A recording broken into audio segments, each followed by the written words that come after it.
Hlala uphephile kwi-COVID-19 endaweni eyisikhala sokuhlala iqoqa. Uhlala endaweni eyisikhala sokuhlala iqoqa labantu uma wabela ngokuba seduzane nabanye abantu egumbini, emjondolweni, ethendeni, endaweni yokuvikeleka noma ehostela.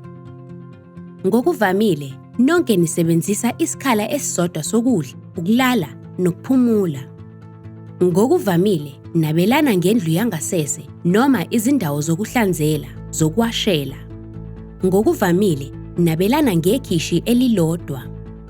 Akukho lula ukuhlonipha imithetho yokuphepha yomphakathi noma yomuntu ngamunye ye-COVID-19 endaweni eyisikhala sokuhlala iqoqa labantu. Kodwa, kukhona izinto ongazenza. Nakekelanani, gcina isikhala sakho ohlala kuso singena umoya ngemfanelo. Hlanza zonke izindawo ezithintwa njalo. Lahla udoti ngendlela ephephile. Ungabelani ngezinkomishi, izisetshenziswa zokudla noma izimpahla. Zemboze ngendololwane yakho uma ukhwehlela.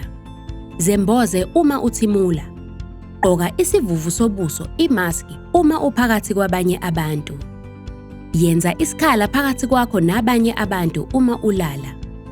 Zinakekele, ungathinti ikhala, amehlo kanye nomlomo wakho.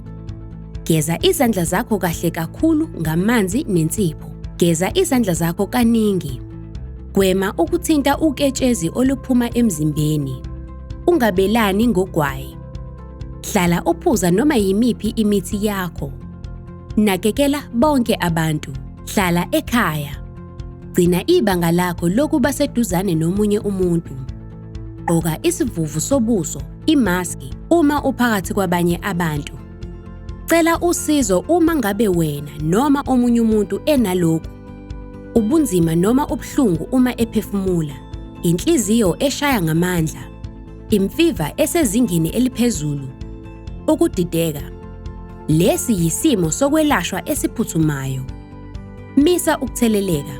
Vimbela i-COVID-19. Ezempilo yethu zisezandleni zethu.